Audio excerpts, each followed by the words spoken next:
네, 오늘은 소망으로 기쁨을 회복하라, 소망으로 기쁨을 회복하라 라는 제목으로 함께 말씀 나누도록 하겠습니다. 한국 사람들의 대표적인 정서가 바로 한이라고 합니다. 실제로도 한국 사람들을 보면 슬픔이라는 감정을 정말 많이 가지고 있습니다. 다양한 장르의 노래들이 유행하다가도 꼭 한 번은 슬픈 발라드가 다시 인기를 끕니다. 몇 년 전에는 뮤직비디오를 드라마나 영화처럼 멋지게 제작하는 열풍이 불었습니다. 그런데 내용을 보면은 다 슬프고 죽고 아프고 하는 내용이 가득했습니다. 영화도 마찬가지입니다. 코미디 영화라고 해서 봤는데 한국 영화들을 보면 마지막에는 꼭 신파가 나옵니다. 한참 웃다가도 아니나 다를까 대부분의 영화에서 눈물을 자극하는 장면이 시작됩니다. 좀 기분 좋게 웃으려고 영화를 봤는데 뭔가 마지막에 좀 찝찝한 슬픔이 자리 잡게 되는 것 같습니다. 심지어 기독교 안에도 이러한 슬픔의 정서를 쫓는 경향이 굉장히 가득합니다. 신앙생활 속에서 슬픔이 잘 자극되는 것을 즐거워하시고 그걸 좀 많이 느끼길 바라는 분들이 굉장히 많습니다. 그러니 또 일부 찬양 인도자들 중에서는 예배를 인도할 때 억지로 슬픔을 자극해가지고 눈물을 흘리게 만듭니다. 심지어 성도들의 눈물을 쏙 빼놓게 만들어 주겠다고 광고를 하면서 설교 세미나를 여시는 분들도 계십니다.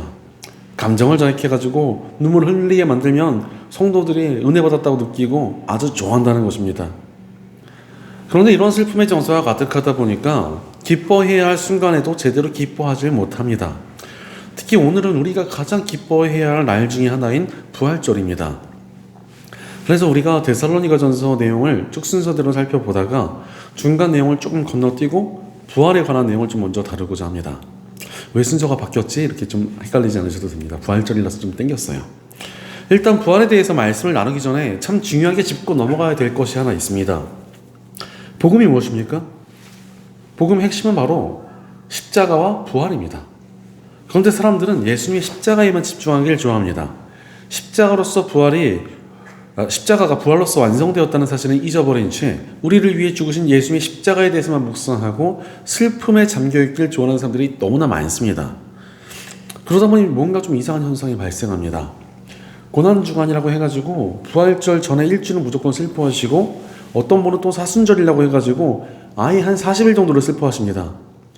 그나마 부활절이라도 제대로 기뻐해야 되는데 부활절도 여전히 슬퍼하고 있습니다. 우리 예수님께서 고난당하시며 고통 속에 죽으셨다가 겨우 살아나셨다, 너무 마음이 아프다 이러면서 여전히 슬퍼하고 있는 것입니다. 고난주간이나 사순절에 너무나 슬퍼해가지고 이 슬픔에 중독된 것 같습니다. 아니면 너무나 슬퍼하느라 기뻐할 힘이 다 빠져버린 게 아닌가 이런 걱정도 듭니다. 게다가 또 슬픔이라는 게 꼭 나쁜 것인가 이렇게 생각하시는 분들도 계십니다. 예전에 제가 사춘기 청소년들을 가르칠 때 천국에는 우리 예수님께서 우리 눈물을 다 닦아주시고 모든 슬픔을 다 거둬가실 것이다 이렇게 메시지를 전했습니다. 그러자 몇몇 학생들이 자기는 그러면 천국이 싫다는 것이었습니다. 너무 놀래가지고 왜 그렇게 생각하느냐 이렇게 물어보았습니다. 그랬더니 자기들은 가끔 슬픔에 빠지는 것을 굉장히 즐기는데 왜 천국에 슬픔이 없냐는 것이었습니다. 굉장히 사춘기 학생들다운 그런 생각이지요. 그런데 이런 어린 학생들뿐 아니라 꽤 많은 분들이 슬픔이 굳이 나쁜 것인가? 뭐 그렇게 나쁜 거라고 생각할 이유가 있나라고 생각하시는 것 같습니다. 그러나 슬픔에는 생각보다 굉장히 많은 함정이 숨겨져 있습니다. 먼저 과도하게 슬픔에 빠질 때 나타나는 부작용 중에 하나는 자기 연민에 빠진다는 것입니다. 슬퍼하다 보니까 어느새 자신이 세상에서 제일 불쌍한 사람처럼 여겨집니다. 그러니 점점 더 자신의 삶이 버겁다고 느껴지고 남들이 자신을 챙겨주기만을 바라게 됩니다. 그러면서 남들에게는 굉장히 무관심해집니다. 내가 슬프고 힘드니까 다른 사람들의 슬픔에는 아주 무감각해지는 것입니다. 그런 이기적으로 변하고 자기가 잘못을 저지르더라도 잘 인정하지를 못합니다. 슬프니까 또 나는 어떠한 파괴적인 행동을 괜찮아 라고 아주 위험한 생각을 해버리기도 합니다. 실제로 정말 자기 연민에 굉장히 심하게 빠진 분을 만났습니다. 자기에게 좀 가정적인 아픔이 조금 있고 또 어린 시절 학창시절에 아픔이 있다 이렇게 슬픔을 가지고 있는 분이었습니다. 그런데 이분이 이게 이제 슬프다 보니까 같이 대화를 나누면 너무나 우울합니다. 저도 같이 우울해지는 기분입니다. 또 그런데 그 와중에 너무나 이기적이었습니다. 자기보다 훨씬 더 큰 아픔을 가진 사람이 있는데 그 사람의 아픔에는 관심이 없습니다. 그저 남들이 자기만을 챙겨주길 바라고 또 나는 슬프고 아픔이 있는 사람이기 때문에 내가 멋대로 행동을 해도 괜찮다라는 이 마음이 마음속 깊은 곳에 깔려져 있었습니다. 그러니까 이분이 정말 귀한 은사와 재능을 가지고 있는데도 거기서 하나도 제대로 쓰질 못하고 살아가는 것이었습니다. 그러니 또 더더욱 자괴감을 느끼고 또 더욱더 자기 연민에 빠지는 악순환에 빠져서 살아가고 있었습니다. 이러한 자기 연민뿐 아니라 슬픔이 주는 악한 영향은 더 있습니다. 슬픔이 감사와 기쁨을 빼앗아간다는 것입니다. 하나님과 좋은 관계를 맺다 보면은 하나님께서 우리 마음에 기쁨도 주시고 감사할 거리도 주십니다. 그런데 습관적으로 슬픔에 빠지기 시작하면은 기쁨이 사라져 버립니다. 슬퍼하다 보니까 감사 대신에 부정적인 감정이 자리 잡습니다. 슬픔의 감정이 우리 마음속에 낙심을 심어주기도 하고 절망에 빠지게 만들기도 하며 하나님을 원망하게 만들기까지 합니다. 슬픔이라는 것이 우리의 신앙을 굉장히 연약하게 만든다는 것입니다. 실제로 예수님께서 십자가에 달리시기 전에 예수님께서 제자들과 함께 기도하고자 하십니다. 그런데 제자들이 예수님께서 그 자신들을 떠날 것이라는 것을 알았는지 슬픔에 지쳐서 잠이 들었다라고 성경은 기록하고 있습니다. 그 모습을 보신 예수님께서는 제자들에게 너희가 시험에 빠지지 않도록 기도해라 이렇게 말씀을 하십니다. 슬픔이 시험을 주고 우리의 신앙을 망가뜨릴 수 있다는 것입니다. 그러니 우리는 슬픔이 아니라 기쁨을 가져야 합니다. 사도 바울도 우리에게 항상 기뻐하라 라고 말하지 않았습니까? 크리스천들의 모습은 슬픔보다는 기쁨이 더 어울립니다. 그러니 주님께서 부활하신 이 날에 우리는 소망으로 기쁨을 회복해야 합니다. 그럼에도 불구하고 많은 분들이 여전히 슬픔 속에 빠져 있습니다. 왜 그렇습니까? 사실 우리 안에 소망이 옅어질 때 우리는 슬픔에 사로잡힙니다. 자, 오늘 말씀 13절을 보면은 우리는 여러분이 잠든 사람의 문제를 모르고 지내는 것을 원하지 않습니다. 여러분은 소망을 가지지 못한 다른 사람들과 같이 슬퍼하지 않아야 할 것입니다. 라고 바울은 말합니다. 바울은 데살로니가 교회 안에 있는 슬픔의 문제들을 다루고자 합니다. 사실 이 말씀이 쓰여지던 시대는 슬픔이 정말 많은 시대였습니다. 일단 평균 수명 자체가 굉장히 짧아가지고 일찍 죽는 사람들이 굉장히 많았습니다. 전염병이나 기근이 돌면은 수없이 많은 사람들이 이른 나이에 목숨을 다 잃어버렸습니다. 심지어 믿음을 가졌다는 이유로 핍박을 당하고 죽임을 당하는 경우도 있었습니다. 그러다 보니까 이 데살로니가 교회의 사람들은 참 슬플 일이 많을 수밖에 없었습니다. 그런 그들을 향해 바울은 위로를 전합니다. 그러면서 아주 중요한 말을 합니다. 소망을 가지지 못한 다른 사람들과 같이 슬퍼해서는 안 된다 이렇게 이야기를 합니다. 바로 소망이 없을 때 사람들이 슬픔에 빠지게 된다는 것입니다. 실제로 지금 이 시대를 살아가는 사람들이 슬픔에 빠져있는 이유도 여기에 있습니다. 사람들이 점점 소망을 잃어가고 있습니다. 코로나라는 전 세계적인 위협으로 인하여 너무나 힘든 시간을 지내왔습니다. 이제 좀 괜찮아지나 싶었더니 전쟁이 터지고 경제적인 위기가 닥쳐왔습니다. 그 와중에 이 나라의 출산율은 바닥을 치고 있고 젊은 세대들은 아무리 노력해도 내 집을 마련하고 안정적인 삶을 살아갈 수 있을 것이라는 희망이 꺾여져 있습니다. 이 나라가 이전처럼 눈부신 경제적인 성장을 이룰 수 있을 것이라는 희망도 무너져 버렸습니다. 그뿐이 아닙니다. 교회 역시도 수많은 문제들과 공격으로 인해 크나큰 위기를 맞이했습니다. 청년층들은 지금 눈에 띄도록 교회를 떠나고 있고 오랜 시간 굳어진 교회의 문제들은 해결될 기미가 전혀 보이질 않습니다. 그러니 다시 한국 교회가 부흥할 수 있을 것이라는 희망 역시도 사라져 버렸습니다. 이렇게 소망이 꺾여 있다 보니까 이 사회가 지금 너무도 쉽게 슬픔에 물들어 가게 되는 것입니다. 그러니 이 슬픔이 사람들을 이기적으로 만들고 더욱더 부정적인 감정에 휩싸이게 만듭니다. 그러면서 이 나라와 이 교회가 그리고 이 시대가 점점 병들어 가고 있습니다. 그러나 오늘 말씀에서 바울은 소망을 이야기합니다. 바울이 소망을 주기 위해서 택한 것은 바로 잠든 사람, 즉 부활에 관한 이야기였습니다.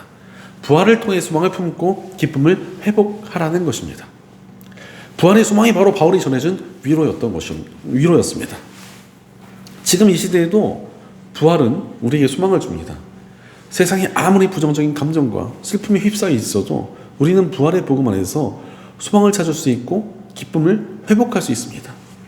부활의 복음 안에 놀라운 소망이 숨겨져 있기 때문입니다. 그러니 우리는 부활의 소망으로 기쁨을 회복해야 합니다. 실제로 이 부활이 얼마나 기쁜 소식입니까? 우리가 믿는 복음을 우리가 기쁜 소식이라고 부릅니다. 이 소식이 기쁜 이유는 너무도 많지만 핵심은 두 가지입니다. 먼저는 우리가 받아야 될 죄의 대가와 심판을 모두 다 대신하여 우리 예수님께서 죽임당하셨다는 것입니다. 우리가 받아야 될 모든 죄의 대가를 예수님께서 대신 치러주심으로 우리는 구원을 얻었습니다. 나의 잘못에 대한 책임이 면제가 되었다. 이것이 얼마나 기쁜 일입니까?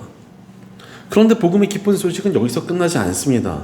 우리를 위해 죽으신 예수님께서 다시 살아나셨습니다. 예수님의 다시 살아나심은 단순히 죽었다가 살아났다는 것이 아니라 우리도 그렇게 살아나는 부활의 백성이 되었다는 증거를 보여주신 것입니다. 주님이 다시 사셨으니 우리도 다시 살게 될 것입니다. 또한 부활하신 예수님께서는 지금도 살아계셔서 우리와 함께하고 계십니다. 우리를 위해 죽음까지도 기꺼이 당하신 분이 우리와 함께하시며 우리를 도우시니 이 얼마나 기쁜 소식입니까? 게다가 부활하신 주님께서는 하늘로 오르시어 하나님의 나라를 예비하라고 하셨습니다. 우리는 부활할 뿐만 아니라 영원한 기쁨과 영광이 가득한 하나님 나라의 백성이 될 자격 또한 얻은 것입니다. 그러니 부활이 얼마나 기쁜 소식이겠습니까? 대학 때 어떤 친구가 연애를 하게 되었습니다. 근데 상대방이 인기도 정말 많고 오랫동안 짝사랑이온 사람이었습니다. 그 친구는 그 사실이 너무나 기뻐가지고 하루 종일 피식피식 웃고 다녔습니다. 교수님이 수업 시간에 걔가 계속 웃고 있으니까 너 왜 웃냐? 이렇게 혼내도 계속 싱글벙글했습니다. 짝사랑했던 대상과 이제 교제를 시작했고 그 사람과 이뤄갈 행복한 계획을 생각만 해도 기뻤기 때문에 그렇게 웃고 다닌 것입니다. 사실 크리스천들의 마음도 그래야 되지 않겠습니까? 우리도 부활의 기쁜 소식을 생각하면 마음속에 어둠이 사라지고 기쁨과 소망이 싹 트는 것이 정상입니다. 그런데 이런 저는 걱정이나 근심이나 소망 없는 소식들에 집중하느라 이 부활의 소망이 희미해지니까 기쁨과 소망이 우리 안에서 사라지는 것 아니겠습니까? 그러므로 우리에게 괴로움이나 슬픔이 찾아올 때면 부활을 묵상해야 합니다. 부활의 기쁜 소식을 묵상할 때 그 소망이 우리의 고통과 슬픔을 씻어주기 때문입니다. 바로 부활이란 우리 크리스천들에게 기쁨과 소망이 늘 함께한다는 뚜렷한 상징입니다. 부활의 백성인 우리는 늘 기쁨과 소망으로 살아갈 수 있습니다. 실제로 우리가 믿고 따르는 예수님의 길이 어떠했습니까? 그분이 걸어가시는 곳마다 병자가 다시 일어나고 아파하던 이들이 회복되었습니다. 죄에 갇혀있던 이들이 죄의 씻음을 받고 새 생명과 소망을 얻었습니다. 고통받던 이들이 예수님을 만나자 그들의 슬픔이 기쁨으로 변화되었습니다. 예수님의 길에 항상 소망과 기쁨이 솟아났습니다. 그러니 우리도 예수님을 따라 소망으로 기쁨을 회복해야 합니다. 그렇게 예수님 안에서 소망과 기쁨을 회복하는 것이 믿음의 사람들이 걸어가야 할 길입니다. 실제로 이 나라의 역사가 그러지 않았습니까? 대한민국은 원래 식민지 지배와 전쟁으로 피폐해진 나라였습니다. 그러나 어느 나라보다도 빠르게 그 상처와 아픔에서 회복하여 선진국 반열에 이르렀습니다. 이것을 누군가는 기적, 또 다른 누군가는 사람들의 노력이라고 말합니다. 하지만 분명한 것은 이 나라가 온전히 서는 과정과 함께 복음이 퍼지며 이 땅에 찬양과 예배가 나타나는 부흥이 일어났다는 사실입니다. 하나님의 위로의 사람들은 아픔과 상처에서 회복되었고 다시 일어날 수 있었습니다. 하나님께서 주신 소망으로 인해 이 나라가 다시 일어나 우뚝 설 수 있었던 것 아니겠습니까? 교회도 마찬가지입니다. 우리가 세상의 공격과 여러 가지 문제로 우울해만 하고 있으면 아무것도 변하지 않습니다. 그러나 믿음의 사람들이 다시 소망을 품고 나아갈 때 변화의 역사는 시작됩니다. 우리의 소망이 변화의 기쁨으로 나타나게 될 것입니다. 지금의 시대도 어렵다고 하지만 부활의 복음은 우리에게 다시 일어날 힘을 주십니다. 지금 이 어려운 시대에도 소망을 전할 수 있는 능력은 부활의 복음 안에 있습니다. 그러니 이 부활절을 맞이하여 우리가 먼저 소망으로 기쁨을 회복해야 합니다. 부활의 소망을 품고 나아가는 이들의 슬픔에 빠진 영혼들을 구하고 낙심에 흔들려가는 이 나라를 회복하며 절망에 웅크려진 교회를 다시 일어나게 할 것입니다. 부활의 소망으로부터 임하는 능력이 이 땅 가운데 회복의 기쁨이 나타나게 할 것입니다. 우리의 소망이 반드시 기쁨으로 변화될 것입니다. 그러니 우리에게 능력 주시는 부활의 소망으로 기쁨을 회복해야 합니다. 이 부활의 소망으로부터 임하는 능력이 놀라운 역사가 시작됩니다. 그렇다면 대체 부활의 소망이 어떠한 능력이 있어서 이토록 놀라운 역사를 나타나게 할 수 있는 것입니까?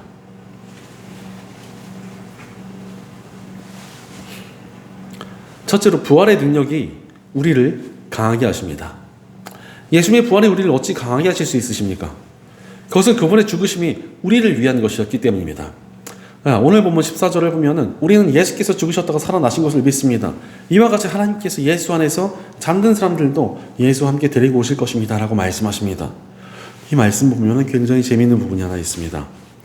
예수님께서 죽었다가 살아나신 것은 죽음이라는 단어를 사용하고 있습니다. 하지만 크리스천들의 죽음은 잠들었다라고 표현이 되어 있습니다. 죽음과 잠은 비슷해 보이지만 무게감이 굉장히 다릅니다. 이런 식으로 표현을 사용하신 이유가 있습니다.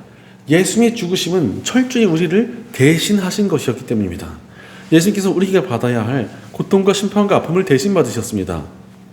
그로 인해 우리의 모든 심판과 고통이 면제되었다는 것입니다. 예수님이 죽으시고 다시 살아나심으로 인하여 우리의 죽음은 완전한 죽음이 아닌 잠든 정도로 변해버렸다는 것입니다. 더 이상 우리에게 고난이 고난이 아니고 아픔이 아픔이 아닙니다. 예수께서 우리를 대신하여 고통을 당하셨고 지금도 우리 곁에서 우리를 보호해주고 계시기 때문입니다. 그래서 예수님 믿기 전과 후가 참 다르다라고 고백하신 분들이 굉장히 많습니다. 이전에는 고난과 어려움이 찾아오면 죽을 정도로 힘들었는데 예수님 믿은 후에는 견딜만 하다는 것입니다. 그도 그럴 만한 것이 예수님 믿는 사람들은 주님께서 함께 하심을 믿고 있고 기도할 수 있으며 무엇보다도 부활의 소망을 품고 있기 때문입니다.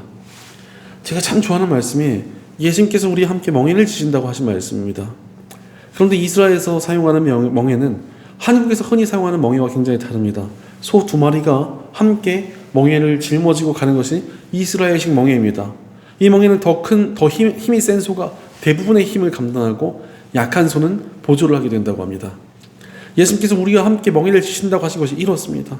우리가 살아가면서 고통을 당하거나 슬플 일이 아주 없는 것은 아닙니다.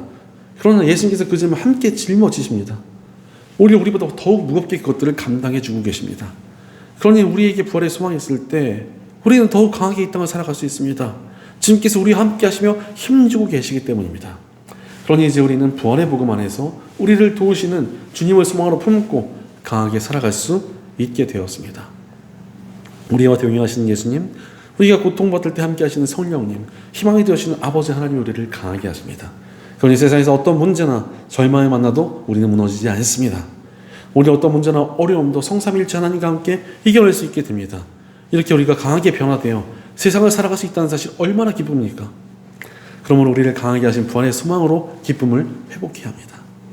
부활하신 예수님을 신뢰하며 그분께 나의 멍에를 맡기고 기쁨 가운데 힘차게 살아가는 저와 여러분 되시기를 간절히 축원합니다.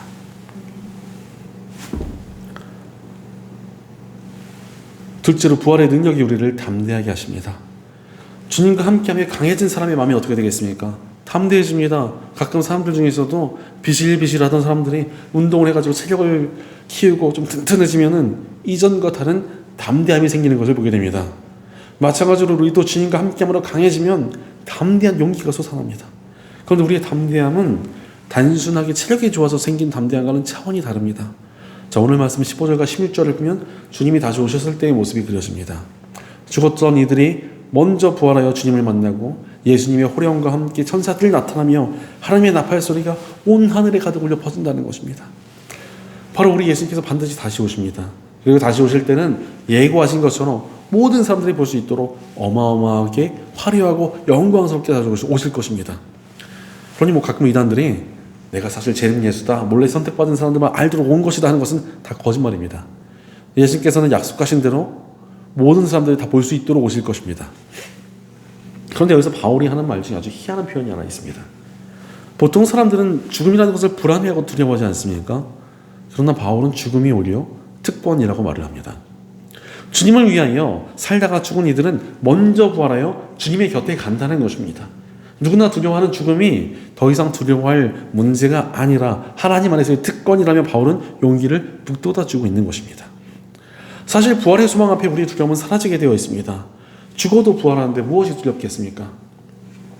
제가 초등학생 때 오락실에 가가지고 총을 쏘면서 적들과 싸우는 게임을 한 적이 있습니다. 그런데 이것이 난이도가 굉장히 높고 저는 게임을 굉장히 못하는 편이었기 때문에 아주 쉽게 게임 오버가 되곤 했습니다.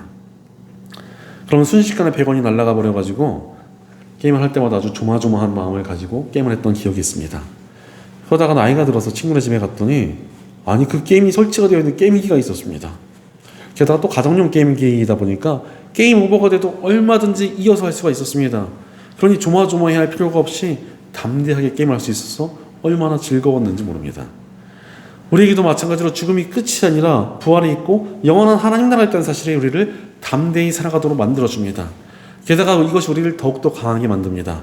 2002년 이전에 우리나라 축구대표팀은 유럽 팀들만 만나면 바싹 긴장해가지고 제대로 경기도 못하고 져버렸습니다. 해볼 만한 상대인데도 유럽팀이다 이러면 무조건 지는 바람에 유럽팀이랑 만났다 이러면 비기는 것이 목표였습니다. 그런데 2002년 월드컵 본선에서 우리나라는 그때 당시 최강팀 중에 하나였던 포르투갈을 상대로 승리를 거둡니다. 그러니 담대함이 생겨서 이탈리아, 스페인을 이기고 무려 4강까지 진출하지 않았습니까? 그래서 그 이후로도 유럽팀 만나면 이제는 이길 때도 굉장히 많습니다. 이번 월드컵 때도 또 포르투갈 또 이겼잖아요. 담대함이 우리를 강하게 만들고 그러니 더 강해져서 또 더 담대해지는 선순환이 일어나는 것입니다. 이렇게 점점 강해지고 담대해지며 살아가니 삶에서 점점 믿음의 승리가 나타납니다. 그러니 이것이 얼마나 기쁜 일입니까? 그러므로 우리를 담대하게 하시는 부활의 소망으로 기쁨을 회복해야 합니다. 우리를 강하게 하신 하나님 붙들고 담대해져서 기쁨으로 살아가는 저와 여러분 되시기를 간절히 축원합니다. 셋째로 부활의 능력이 변치 않은 소망을 품게 하십니다. 우리가 끝까지 강하고 담대히 살아갈 수 있는 원동력이 어디에 있습니까? 바로 우리 안에서 소망이 마르지 않을 때 우리는 끝까지 믿음 안에서 담대하고 강하게 살아갈 수 있습니다. 그리고 그 소망은 바로 부활의 복음 안에 있습니다. 부활의 소망이 우리를 끝까지 강하고 담대하게 하십니다. 자, 오늘 본문 17절을 보면 그 다음에 살아남아있는 우리가 그들과 함께 구름 속으로 이끌려 올라가서 공중에서 주님을 영접할 것입니다. 이래야 우리가 항상 주님과 함께 있을 것입니다 라고 말씀하십니다. 이 말씀 때문에 사람들이 하나님 나라를 하늘에 있는 무엇인가로 생각할 때가 굉장히 많습니다. 그러나 성경에서 말씀하시는 하나님 나라는 새 하늘과 새 땅을 말합니다.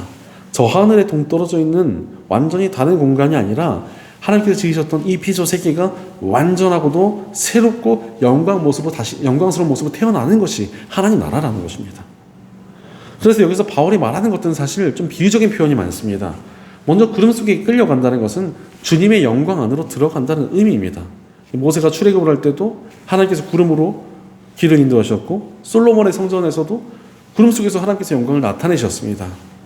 즉 부활의 백성들은 영원한 하나님의 영광과 임재 속에 살아가게 된다는 것입니다. 또한 공중에서 주님을 영접한다는 것이 무슨 의미입니까?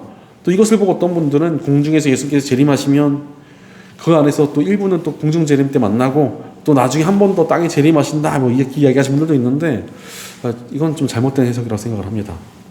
예수께서 공중이라는 단어를 쓰셨던 것은 지금 세상을 지배하고 있는 악한 마귀를 향해서 공중 권세 잡은 자라는 표현을 사용하실 때 말씀을 하셨습니다. 공중에서 주님을 영접한다는 것은 이 땅이 지금 다시 주님의 뜻대로 회복된다는 의미입니다. 공중 권세 잡은 악한 마귀는 무너질 것이고 영원한 하나님의 통치가 시작될 것입니다. 이어서 바울은 우리가 주님과 함께 영원히 있을 것이라고 말을 합니다. 영광스러운 하나님 나라에서 영원한 생명이 시작되었다는 것입니다. 하나님의 완전한 승리가 약속되어 있습니다. 약속된 승리가 있을 때 이것이 얼마나 큰 소망을 줍니까? 예전에 마블의 엔드게임이라는 영화가 엄청난 인기를 끌었습니다. 개봉했을 때 결말을 스포일러 당하면 안 된다고 사람들과 다 난리가 났습니다. 영화를 스릴 있고 즐겁게 즐기려고 난리가 난 것이었습니다. 적은 너무나 강해 보이고 상황도 좋지 않은 상태로 이전 편이 끝이 났기 때문에 더욱 그랬던 것 같습니다. 그런데 사실 저는 스포일러를 알고 보는 것을 굉장히 좋아하는 편입니다. 쓸데없이 영화를 보면서 조마조마해하고 싶지 않아서 결말을 찾아서 봤습니다. 그래서 이기는구나, 누가 죽네, 누군 사는구나 이런 마음을 품고 영화를 보러 갔습니다. 정말 마음이 너무 편했고 곧 이기겠다는 소망을 품고 영화를 봤습니다. 제 옆에 한 집사님이라는 분이 같이 보셨는데 그분이 볼 때 옆에서 막 너무 놀래가지고 막 가지고 심장이 쫄깃쫄깃해지셨나 봐요. 막 몸 벌벌벌 떨면서 보더라고요. 저는 옆에서 보면서 곧 이길 텐데, 곧 누군 살 텐데, 저거 그냥 잘 될 텐데, 너무나 편한 마음으로 봤습니다. 이미 승리할 것을 확신하고 보았기 때문입니다. 우리 삶도 그렇지 않습니까? 우리에게 승리가 확정되어 있습니다. 그러니 우리는 담대할 수 있고 강할 수 있으며 소원을 취할 수 있습니다. 변치 않는 소망이 우리를 인도하시니 얼마나 기쁜 일입니까? 그러므로 우리는 변치 않는 소망으로 기쁨을 회복해야 합니다. 우리에게 승리를 주실 하나님의 약속을 품고 그 변치 않는 소망 안에서 기쁨으로 살아가는 저와 여러분 되시기를 간절히 축원합니다. 사랑하는 여러분, 이 기쁜 부활절에 소망 안에서 기뻐하고 계십니까? 우리는 부활의 능력을 기억하며 소망으로 기쁨을 회복해야 합니다. 우리는 부활의 이 소망과 기쁨을 품고 살아가야 합니다. 그때 우리가 정말 부활의 능력으로 살아갈 수 있습니다. 그뿐이 아니라 이 부활의 능력을 확산할 수 있게 됩니다. 오늘 본문 18절을 보니 여러분은 이런 말로 서로 위로하십시오라고 바울은 말합니다. 바로 부활의 기쁨과 소망과 능력을 서로에게 전하며 이것을 확산하라는 것입니다. 부활의 능력으로 인한 강하고 담대한 마음과 변치 않는 소망이 우리에게 있습니다. 그 소망을 통해 우리는 이 세상을 위로하고 또 회복할 수 있습니다. 이 사명이 부활의 능력을 받은 우리에게 있다는 것을 잊어서는 안 됩니다. 미국의 셀레백 교회의 릭 워렌 목사는 이렇게 말했습니다. 예수님은 우리가 편한 삶을 살기 위해 십자가에서 죽으신 것이 아니다. 그분의 목적은 훨씬 더 깊다. 주님은 우리를 천국으로 데려가시기 전에 우리를 자신처럼 만드시기 원하신다. 이것은 우리의 가장 큰 특권이자 당연한 책임이며 궁극적인 목적이다. 예수님께서 부활의 능력으로 우리에게 소망과 기쁨과 능력을 주신 이유가 있다는 것입니다.